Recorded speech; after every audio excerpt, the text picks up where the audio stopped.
Hello guys! Ako nga pala si Jason na gumagawa ng mga tutorial about sa computer, basic maintenance mga kaibigan. At di na ako magpapatumpik-tumpik pa. Ang gagawin ko ngayong unang tutorial ko para dun sa sa first video ko on YouTube mga kaibigan, kasi gumawa akong YouTube channel tapos bago pa lang siya mga kaibigan. Without further ado mga kaibigan, ang aking unang tutorial ay tungkol kung sa paano gumawa ng bootable USB. Yan, sa tuwing nagre-reformat tayo ng mga computer mga kaibigan. Yun, kasi nga nagkataon na isang CP ko sira ngayon. I decided na i-reformat siya, pero hindi na Windows 10 muna yung gagamitin ko. Tatry ko muna siya na i-reformat ng Windows 7. Ayan, kaya meron akong hawak na USB, sasaksak ko to dun sa likod ng computer. And let's go mga kaibigan, papakita ko sa screen paano yung magiging pinaka-proseso kung paano maggawa ng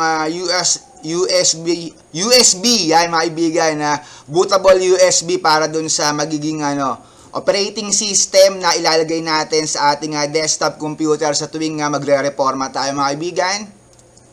And let's go mga kaibigan, saksak ko ng USB sa likod.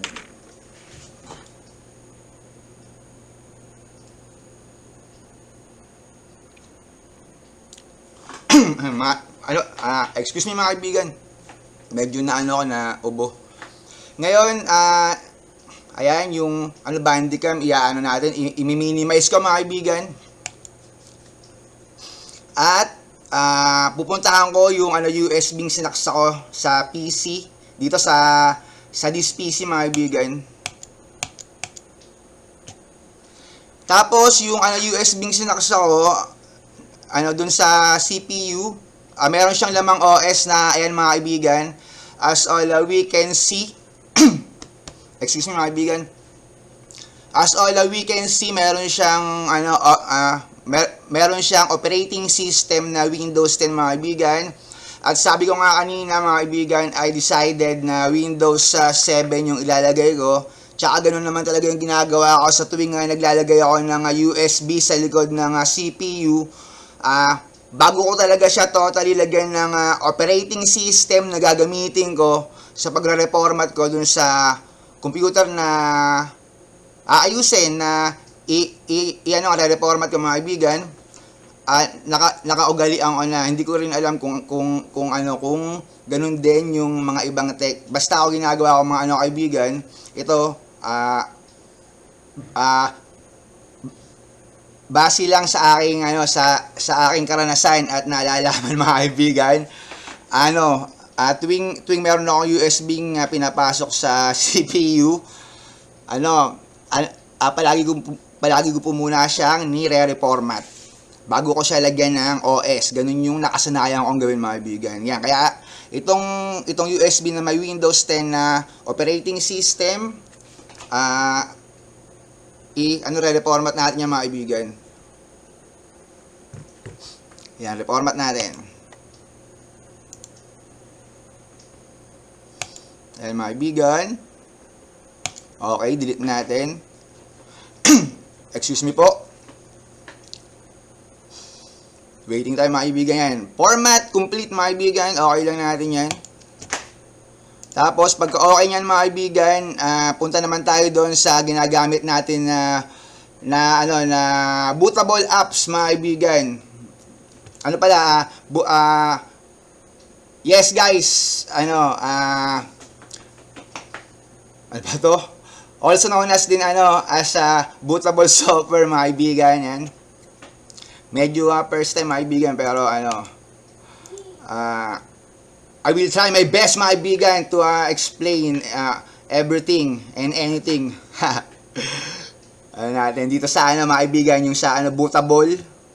Puntahan natin dito saan ko ba nailagay yun? Kaya lang mga kaibigan nandito yata sa Kaya lang, sa this PC rin niya tayo mga kaibigan. Dito mga kaibigan sa new volume D. Diyan ko kukunin yung ano yung... Ayan, pwede tayo mamili kasi may mga ginagamit na ano bootable apps mga kaibigan na pinagpipilian. Minsan ginagamit ko diyan Yumi. Ayan. Pero doon na lang tayo sa ano madalas gamitin talaga ng mga ng mga technician na hindi ko naman sinasabing halos lahat pero ito yung halos lahat na nakikita ko ng mga technician na pag re-reformat sila karaniwan sa kanila siguro para sa akin na 7 out of 10 ito yung ginagamit nila. Ganon. Yung 7 mga kaibigan. Ako kasi ginagamit ko pa rin to pero gumagamit pa rin ako ng iba. Minsan ginagamit ko yung Yumi. Yan mga kaibigan. Yan, Rufus. Ayan natin mga kaibigan. Ang gagawin natin dyan kasi dalawang version. Ito sa bagong version tayo yung Rufus 2.1 kasi yung isa Rufus 1.4 eh. Tayo sa una sa Rufus sa 2.1 mga kaibigan. Yan yung una natin gagawin. Sabi niya, do you want to allow Rufus to check for application updates? Miski no na natin yung mga kaibigan. Pwede na natin yung i-no mga kaibigan. Excuse me po. Ayan mga kaibigan, lumabas na yung apps ng Rufus mga kaibigan. Ngayon, diyan mismo sa mismong sa mismong loob ng Rufus mga kaibigan. Diyan natin hahanapin yung USB isinaksak natin para paglagyan ng operating system na ang magpoproseso ay itong Rufus mga kaibigan. Ganon. Hanapin natin mga kaibigan, ito yun ito alam ko ito yan. Ang mas okay diyan, i-rename muna natin kasi Windows 10 pa rin yung name eh. Kaya ang gagawin ko diyan, re-rename ko muna mga kaibigan. Para hindi na siya Windows 10 kasi baka malito pa yung magpoproseso mga kaibigan, yung folder name niya Windows 10 tas laman Windows 7. Wala, sariling opinion ko lang mga kaibigan, hindi kong ayaw niya. Wala lang, ganun lang talaga yung paraan ko ng pag-detect. Bali, i-share ko lang mga kaibigan, hindi ako ganun husay, malayo pa ako sa mga ibang technician diyan mga kaibigan, pero sa abot po ng aking mga kaibigan, aking ipapaliwanag yung mga bagay-bagay na sa basic tayo mga kaibigan, yung mga basic maintenance kasi para sa akin mga kaibigan, yung pagre-reformat dapat kasama na yun sa basic maintenance mga kaibigan. Kaya ito sa muna mga kaibigan dun sa sa paggawa ng bootable USB. Tapos pag meron ako yung bootable USB, gagawin ko ng next video yung actual na magre-reformat tayo ng computer mga kaibigan. Galing yung gamit yung bootable USB na ginawa na atin ngayon. Yan. Kaya let's go, gawin natin mga kaibigan. Itong baguhin ko na itong name ng Windows 10, gawin ko na lang siyang OS 7 o kaya DOS 7, gano'n. Kahit mga kaibigan, o kaya hindi W, Wow 7 mga kaibigan, pero Wow 7. Excuse me po.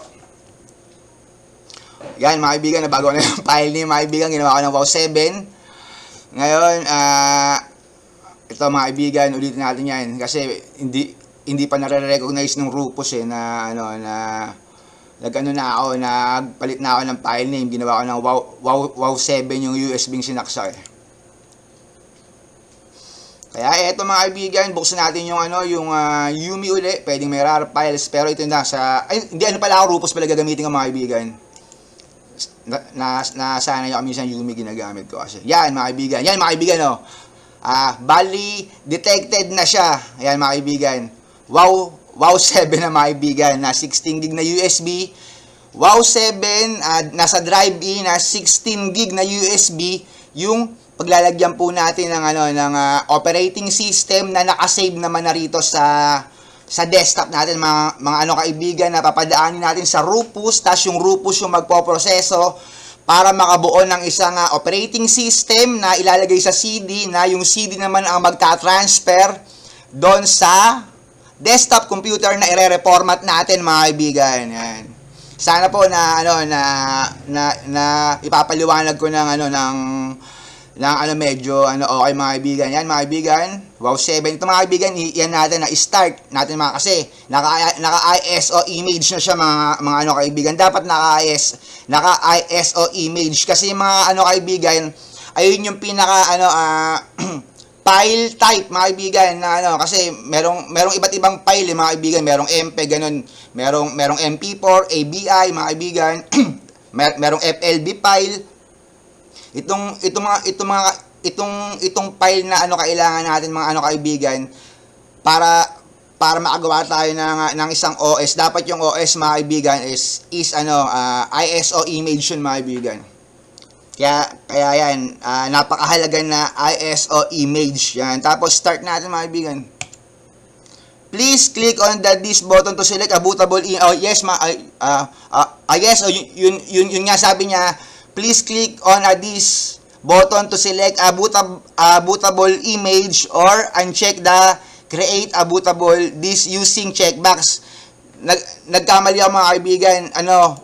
Wala pang OS akong kinukuha dun sa mismong computer, ini-start ko na. Kaya hindi siya nag-start nung process ng Rufus na yung OS from desktop, tas dadali niya sa USB, tas yung USB magka-transfer dun sa computer na i-reformat natin, mga kaibigan.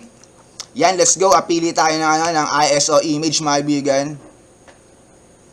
Itong mga kaibigan, dito tayo sa ito, sa may PC. Excuse me po. Sa may PC, tapos ito, hindi yan, yung isa pala. Dito sa this PC, dito sa mga kaibigan, this PC, ito nga yun. Ito nga, tama, mga kaibigan. Ito, mga kaibigan, Windows 7 na na 64-bit tsaka 32-bit ngayon ang gagamitin ko. Yung Windows 7 na 64-bit kasi abot naman siya nung RAM natin, mga kaibigan. Kasi talaga, meron talagang mga RAM na naka-install sa mga desktop na yun pa, yung mga luma pa naman yung mga kaibigan, kasi sa panahon naman talaga ngayon, puro naka 64-bit na, bihira na yung nagka 32-bit. Pero pa rin yun, nagpa-function pa rin, kumbaga kaya pa rin ng 32-bit na operating system to serve kumbaga it's function, mga kaibigan. Yan. Ngayon, ko na, mga kaibigan, itong Windows 7, mga kaibigan, ito sa open para mapunta rito sa Rufus. Tapos standard Windows installation lang tayo, mga kaibigan. Start ko na to, pwede na tong i-start. Warning, all data on device Wow 7 drive E16 gig will be destroyed. To continue with this operation, mga kaibigan, sorry, mga kaibigan, kasi nasa labas lang ako nag-tutorial, mga kaibigan. Medyo pag may mga dumadaan talaga na tricycle, mga kaibigan, yan yung pag magkakaroon tayo ng soundproof, mga kaibigan.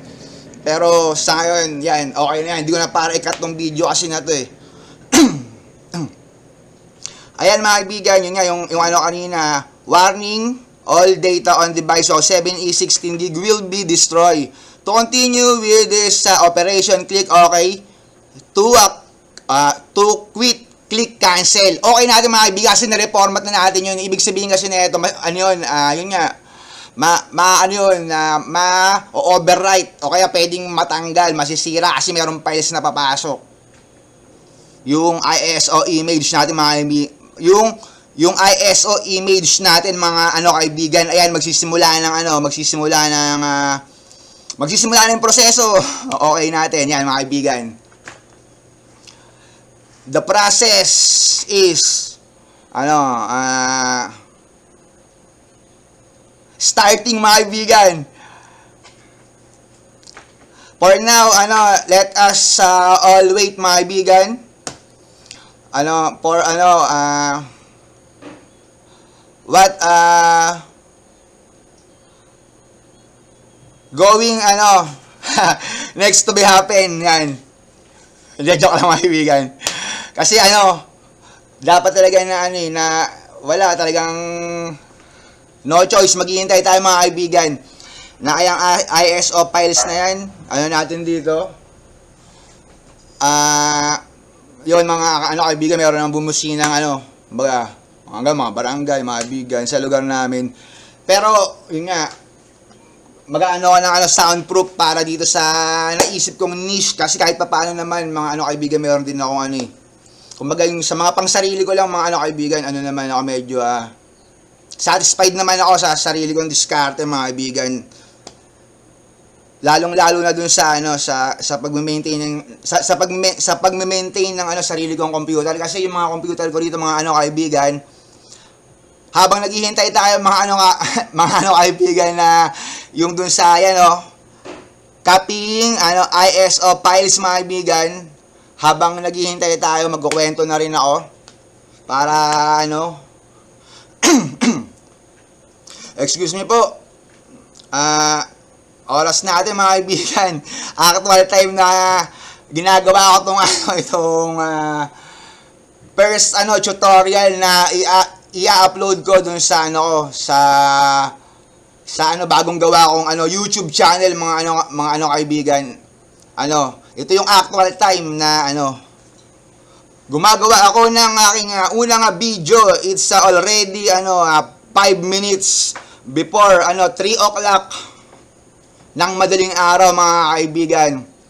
February 4, 2024. Ayan mga kaibigan.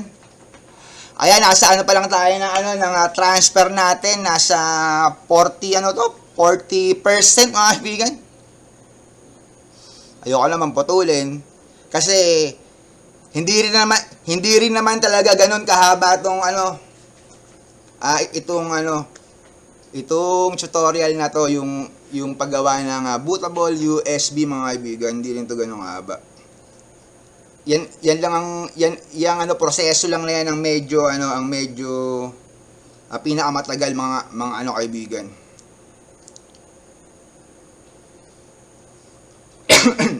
Excuse me po. Last ko talaga umubo kasi mga kaibigan, yun nga.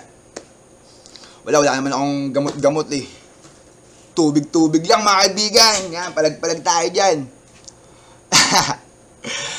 And now, joke lang mga kaibigan. Medyo matagal pa to. Paano kaya to? Ano kaya pwede ko pang idagdag mga kaibigan para hindi ko naman masayang yung oras nyo.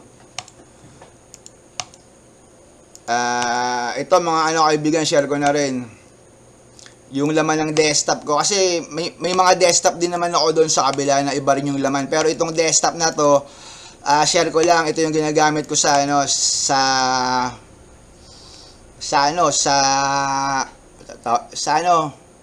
nga kasi baka haluan eh, pero hindi naman mga kaibigan, naman kasi ito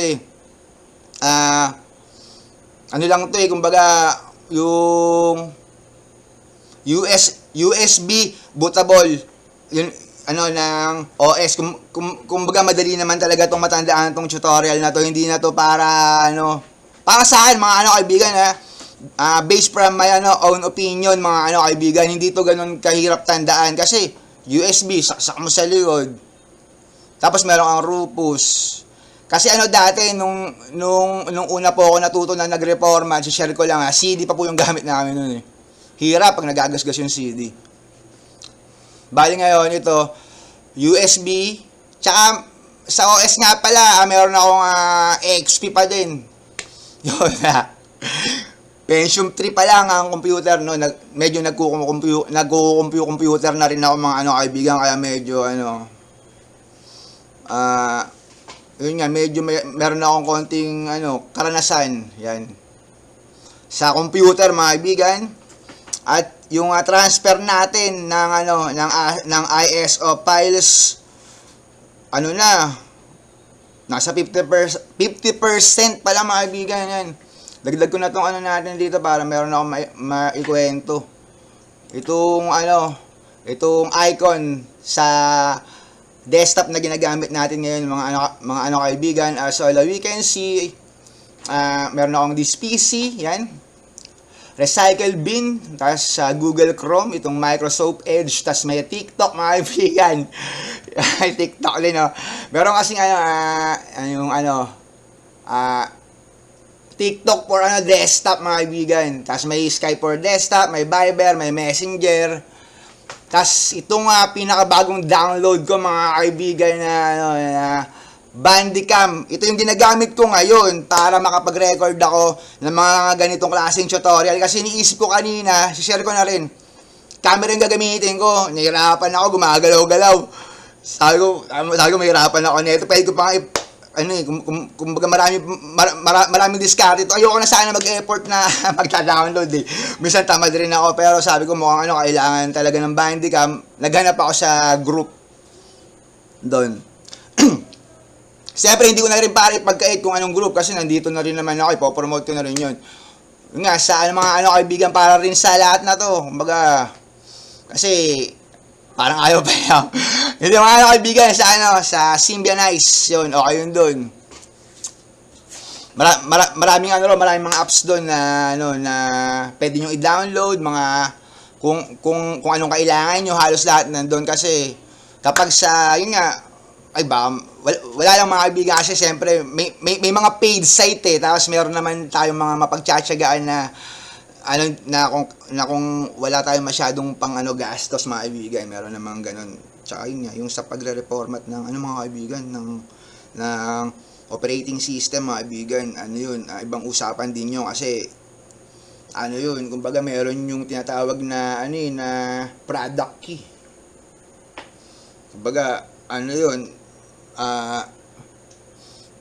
yun nga, pwede kang makasuhan din ng copyright sa paggamit o kaya sa pag-abuso na lang, mga kaibigan, kasi marami pa naman talagang gumagamit. Talagang hindi naman lingid yun. Hindi po lingid yun sa kaalaman ng karamihan, mga kaibigan. Marami pa rin gumagamit, kaso nga lang pag medyo hindi ka techie, tapos ganun. Minsan ang offer na talaga sa'yo ng mga technician, siyempre, ka naman, paid. Nung huling tanong ko yata, mga last year pa yun, 12,000 operating system pa lang. Tapos ngayon, meron 6,000. Pero yun naman, iba naman yung iba naman yung support nun, mga kaibigan. Iba yung pinaka-online support ng mga ganong klaseng paid na OS, mga kaibigan. Ayun. At yan yung natin, yung ISO files na tina-transfer natin, mga kaibigan, nasa na to? Nasa 80% Maghihintay pa tayo ng konti. Pagkatapos naman yan, mga kaibigan, medyo okay na yan eh. Ayan lang yung pinaka dyan,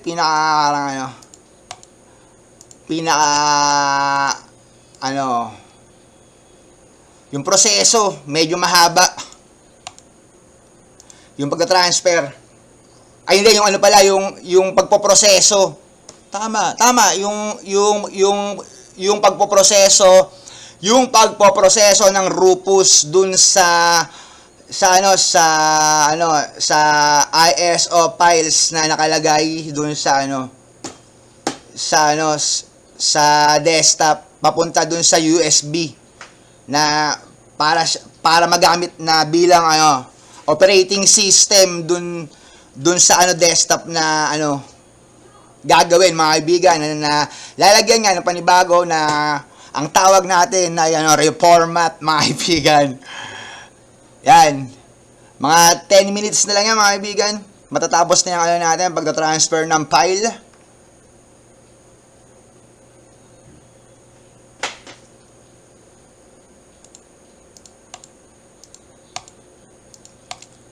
Ladies and gentlemen,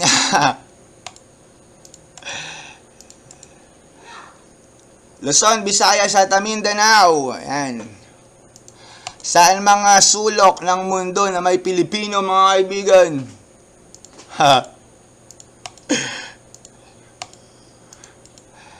Talagang mahirap ang buhay mula ng pandemic, Maya. Hindi, joke lang, mga kaibigan. Yan mga 7% mga kaibigan.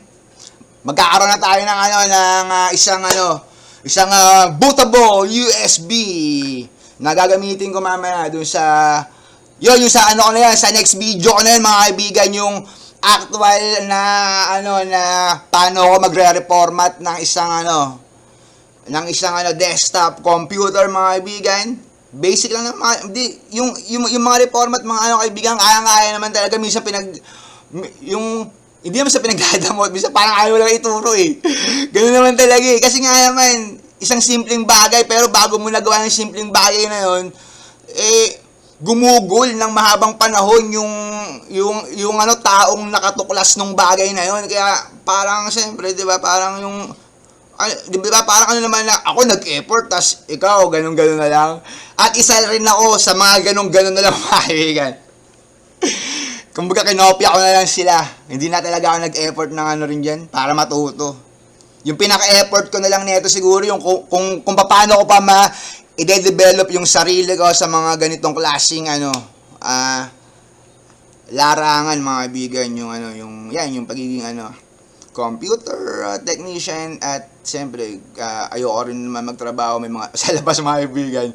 Meron kasing online yung sinusubukan ko ngayon yung affiliate yan mga kaibigan.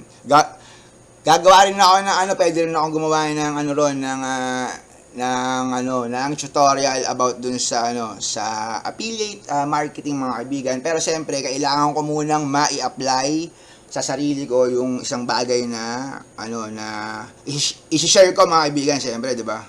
Hindi yung hindi ko pa nasubukan na tumalon diyan, tapos sabihin ko, ikaw subukan mo talon, hindi. Siyempre masisisi. Ako muna ang unang tatalon mga kaibigan para pag talon ko pala maganda, di tara talon tayo lahat. Pero nasa inyo na rin yung ayaw nyo tumalon o maniwala mga kaibigan. At yan mga kaibigan, kita na natin, ready, pwede ko na itong i-close. Yan mga kaibigan, close ko na. Pwede ko na nga bunutin rekta yun, hindi ko alam pero bahala na kung may magko-comments, kung may magko-comments na ibang technician na kinakailangan pa bang safety remove hardware yung isang USB na nilagyan ng OS. Kasi ako, sa ibang mga USB na mga may files, automatic na ako safety to remove hardware ako. Pero pag yung nagre-reformat ako ng USB, hindi na, binubunot ko na lang siya agad. At siyempre, hindi ko na maipapakita yung USB na binunot ko. Pero sa this PC, makikita natin na wala na yung USB doon mga kaibigan. Yan, dalawa na lang. Wala na yung drive-in yung Wow 7 mga kaibigan. Yan yung pangalan nung USB natin. At dito ko natatapusin mga kaibigan. Yan. Please follow, like, and subscribe mga kaibigan sa aking mumunting YouTube channel mga kaibigan. Yeah.